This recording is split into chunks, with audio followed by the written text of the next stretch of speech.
3 lições de relacionamento que a gente pode extrair de um anime fofinho. E sim, eu estou falando sobre The Fragrance Flower. Cara, engraçado, eu estava numa tarde bem chuvosa, assim, procurando alguma coisa pra assistir e foi onde eu descobri esse anime e, cara, foi uma surpresa, assim, tão agradável, não só por se tratar de um gênero que normalmente eu não estou acostumada a assistir, em se tratando de animes eu prefiro animes de luta, que tenham bastante efeito visual, então eu já prefiro esse tipo de anime. Mas é muito interessante, porque ele apesar de ser um anime com romance, com certas pitadas ali de drama, e tem ali momentos realmente que são muito bonitinhos, feitos pra emocionar, eu acho muito interessante a forma com que os personagens eles são personagens muito bem construídos. Por serem poucos episódios, eu achei que me surpreendeu a profundidade. Hoje em dia, infelizmente, a gente tem produções que a gente está acostumado a terem personagens com a profundidade de um Pires, então pra mim isso já foi muito legal. E a parte que eu mais gostei é justamente porque o anime ele trata muitos temas que são pesados de uma forma muito leve. Então vai falar sobre temas como preconceito, vulnerabilidade, comunicação, até questão sobre perdão também. Então eu acho que ele trata esses temas de uma forma muito leve, traz à mesa justamente para trazer o diálogo e fazer com que a gente, né, telespectador, a gente consiga pensar. E dito isso, eu separei 3 liçõezinhas que são muito interessantes, que dá pra gente extrair do anime, e eu acho que uma obra em si, ela é boa quando ela causa justamente essa conexão com a gente, que é telespectador, e faz com que a gente não só tenha aquele entretenimento que é de qualidade, mas poder aplicar justamente no dia a dia. Então isso eu acho muito legal. Bom, se você não me conhece, prazer, eu sou a Carol Zuchê e aqui a gente fala sobre games, livros, cultura pop e, é claro, os devaneios da minha cabeça. Agora, definitivamente apresentado, já pega o teu monstro que eu já peguei, né? Hoje é sexta-feira e bora comigo assistir o restinho do vídeo. O anime conta com cerca de 10 episódios de mais ou menos 25 minutos. É excelente para assistir em um final de dia muito longo de serviço ou em uma tarde chuvosa, que foi o meu caso. Logo no começo do anime, a gente conhece os protagonistas principais da história. O Rintaro. Rintaro, ele é um rapaz de uma aparência muito imponente que causa medo às pessoas.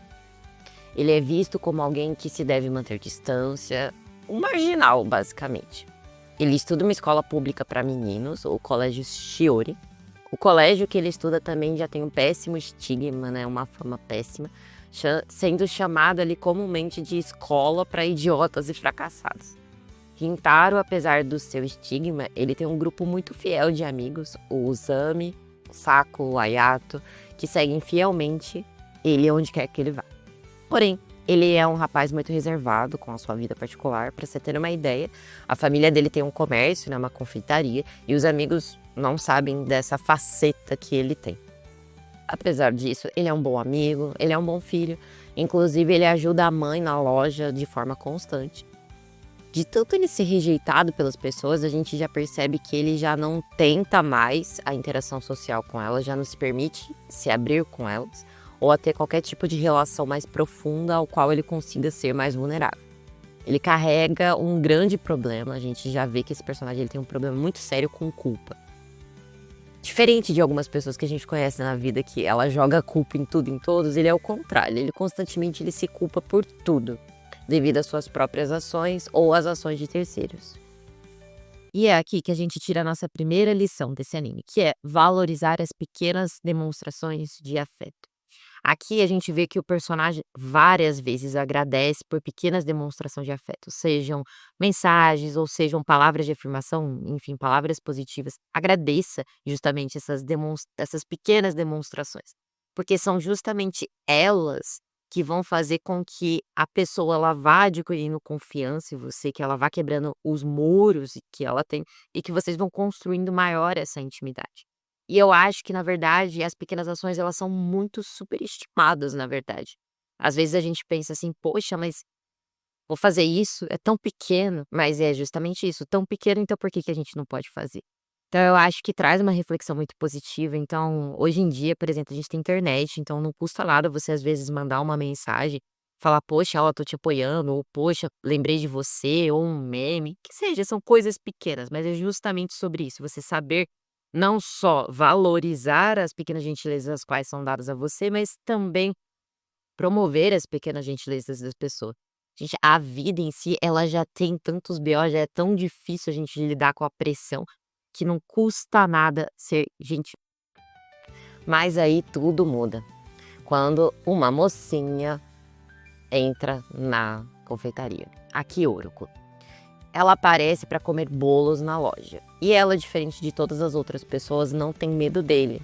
Ela já se oferece para conversar com ele e vemos que ela tem uma vontade genuína de conhecê-lo sem qualquer tipo de preconceito. Rola aquela primeira conversa entre eles, onde ambos estão desconfortáveis, porque ele não tá acostumado a ser acolhido e ela tá com bastante vergonha. Mas um traço que eu acho muito legal nessa personagem, apesar dela ser toda fofinha, toda graciosa nesse sentido, ela é uma personagem que ela gosta muito de comer, então eu acho que acaba sendo uma crítica, um traço de crítica, porque normalmente, né, poxa, a gente tá acostumado com os padrões de idols asiáticos aí, de pessoas que seguem dietas a risco para ter aquele corpo padrão, e esse traço de personalidade do fato dela gostar de comer e não se importar de gostar de comer, e isso eu acho muito interessante porque humaniza a personagem.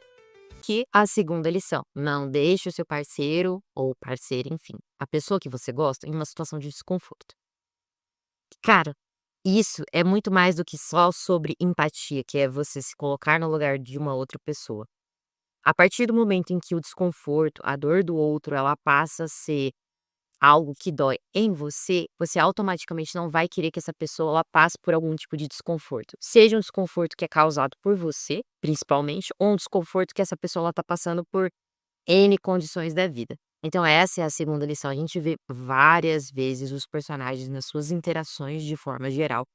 Ele, principalmente o Rintaro, né, o personagem principal, que ele não gosta, ele fica extremamente incomodado quando a outra pessoa, né, objeto de afeto, seja amigo ou seja a própria menininha, né, a Kyoriko, que é a protagonista que ele gosta, passando por uma situação de desafeto, e isso o afeta profundamente. Eu acho que se a maioria de nós fizesse esse exercício, cara, o mundo ele seria muito diferente. Depois que eles se conhecem naquela noite, é a hora de cada um voltar para suas vidas, ele para a escola Shiori e ela para Kikyo. Descobrimos que existe uma rixa intensa entre as duas escolas. Enquanto a Kikyo, além de ser uma escola só para meninas, é considerada um colégio de elite, uma escola muito bem conceituada, enquanto a Shiori é o oposto, né? Já falei, uma escola ali que comumente é chamada de escola para fracassados e idiotas. E nisso, tanto os alunos quanto os professores, eles nutrem esse ressentimento grande. Então ali a interação, né, relacionamento entre os alunos das escolas é quase que um tabu, é proibido, diga-se de passagem. Mas para Kyoriko, ela ignora todos esses fatos e ela vai esperar o Rintaro na frente da escola, o que causa maior confusão. Os meninos, como não sabem nessa primeira interação que eles tiveram, vão para cima delas, o Sami principalmente vai para cima dela. E aí as meninas da Kikyo aparecem e aí pronto, rola aquele barraco. Esse conceito me lembrou muito o romance Orgulho e Preconceito da Jane Austen, onde o casal também se repele à primeira vista por pertencer a realidades diferentes. E cabe aqui, inclusive, uma frase desse livro: o orgulho se relaciona mais com a opinião que temos de nós mesmos, a vaidade, com que desejaríamos que os outros pensassem de nós. E é justamente essa dualidade que o anime traz. A forma com que o julgamento e o medo de se mostrar impede com que as pessoas se conectem de uma forma verdadeira. Então aqui eu achei bem, não sei se foi uma referência proposital, mas aqui eu percebi, eu como fã de Jane Austen fiquei muito feliz. Depois de derrubar né, depois do barraco que aconteceu, o Rintaro ele vai se culpar novamente por ter colocado a garota em uma situação ruim, e a Kyoriko compartilha do mesmo sentimento, mesmo ele não vendo. O próximo encontro deles vai acontecer na biblioteca e ele vai insistir em pedir desculpa mais uma vez. No encontro da biblioteca, Rintaro descobre um pouco mais sobre a Kyoriko. Ela não é só uma menina mimada e snob que conseguiu tudo de mão beijada, como ele havia pensado no começo. Na verdade, ela é uma menina muito esforçada, muito dedicada. Ela é uma menina bolsista, ou seja, ela lutou para estar dentro da escola. Tanto que aparece uma cena em que ela fala para os pais que ela quer muito estudar lá nessa escola na Kikyo. E aí ela precisa se esforçar muito mais do que as outras, porque ela precisa se manter. Mas apesar dela estar numa semana de provas, né, e tem muita pressão em cima dela, ela se oferece para ajudar o Rintaro, que está para reprovar nos exames da escola, e ele precisa de nota. E se ele não tiver essa nota, ele não participa dos jogos de festival, né, do festival de esportes. Eles se encontram em um fim de semana, eles vão para um café. Ela de novo come um monte e eu me identifico muito com ela, porque eu não resisto a um docinho. Ela já não consegue mais disfarçar que gosta dele, nem ele consegue mais se concentrar, porque eles já estão apaixonados, o que é realmente uma cena muito bonitinha. Os exames eles vão acontecer, ele consegue passar na prova e participar do festival. Inclusive, ele quer agradecer muito a ajuda dela, porque sem ela ele certamente não teria conseguido. Só que os amigos deles descobrem que ele tá escondendo algo. E ficam pensando o que será que ele tá escondendo. Logo depois dessa cena do café, uma das amigas da Kyoruko, a Subaru, ela pede para que o Rintaro não a veja mais. Porque a Subaru, ela gosta muito da Kyoruko. Inclusive, ela tem, tipo, a figura dela pra Subaru é de uma heroína. Essa personagem em específico, ela tem os cabelos brancos. No anime, ela é tratada de uma forma diferente, justamente por ela ter essa aparência diferente. Tanto que ela acaba repelindo o Rintaro porque ela tem um problema com meninos. Ela foi maltratada na infância, ela passou por um episódio muito traumático. E ela não conseguiu lidar mais com isso. Depois ela só tinha essa amiga pra ela, para as duas estarem juntas. Então, num senso de proteção, ela acaba pedindo para que o Rintaro não a veja mais. E o Rintaro fala para ela assim: olha, na verdade, não vai rolar, eu vou continuar vendo ela. E mais pra frente, a gente vê um episódio bem interessante, onde a própria Subaru, ela conta a verdade pra amiga dela, fala: olha, minha amiga, eu tentei separar vocês, mas tentei separar porque gostava muito de você e não queria que você fosse prejudicada, uma vez que ele é da escola Shiori e os professores talvez a prejudicariam por saber que ele é um aluno da escola Shiori. E eu acho muito interessante também essa parte, porque a Kyoruko, mais uma vez, ela se mostra extremamente nobre. Ela perdoa a amiga, ela super entende, e aí rola um perdão triplo, né? No caso, a Subaru, ela também pede pra ser amiga do Rintaro. E aí os três se tornam grandes amigos, assim. É uma cena muito bonita, porque ela, pela primeira vez na vida, ela consegue ser honesta. E ela consegue ver que outra pessoa, além da Kyoruko, consegue gostar dela do jeito que ela é. A nossa terceira e última lição, que é: para que você construa bons relacionamentos, é preciso que você baixe as suas defesas. É interessante que durante o anime todo a gente vai vendo o Rintaro, por exemplo, baixando as suas defesas. Ele já era um personagem muito traumatizado e diferente da Kyoruko, ele já tinha várias travas com as pessoas no geral, não só com ela. Mas que ele só pôde realizar, uma verdadeira conexão a partir do momento em que ele baixou as defesas. Isso é uma coisa que faz a gente pensar. Nada na vida que seja forte pode ser construído a partir do momento que você tem várias barreiras erguidas. Então eu acho interessante, fazer esse tipo de exercício, e é claro que não é uma coisa que a gente consiga reproduzir da noite para o dia, mas com pequenas coisas permitir com que as pessoas elas adentrem. E faz parte, a partir do momento em que você, gosta de alguma pessoa, estar vulnerável perante essa pessoa faz parte do processo, não tem como você passar por isso sem você estar vulnerável, e é justamente sobre isso. Se você não se coloca nesse lugar de parecer vulnerável, é impossível você construir uma ponte ou um relacionamento que tenha algum tipo de profundidade, entende? E tudo isso vai ser exercido com o diálogo e a vivência, não tem muito para onde correr. Mas eu acho interessante que, por mais que o anime não fale isso diretamente, você consegue ver essa dinâmica claramente entre não só o casal principal, que são os personagens, mas ele com os amigos dele, ele até com a amiga dela, criando essas pontes com a família dele, com a mãe dele, então é sim bem interessante. Inclusive, sobre esse tema, eu li um livro há muitos anos ali atrás, acho que tem uns 2 anos que eu já li esse livro, é um livro da Brené Brown, que agora o tema está me fugindo, mas eu acredito que se trata de, vulnerabilidade também, eu vou deixar o nome dele aqui. na descrição, mas ele também é um livro muito interessante e fala justamente sobre isso, que a vulnerabilidade não é uma habilidade que vai te deixar fraco, por assim dizer, mas justamente com ela, aprendendo a lidar com essa vulnerabilidade, você pode construir pontes e laços mais fortes. Então, essa é a lição, acho que de todas ali, uma das mais importantes que eu consegui extrair desse anime. Machucar, porque é só assim que o amor, ele consegue amadurecer.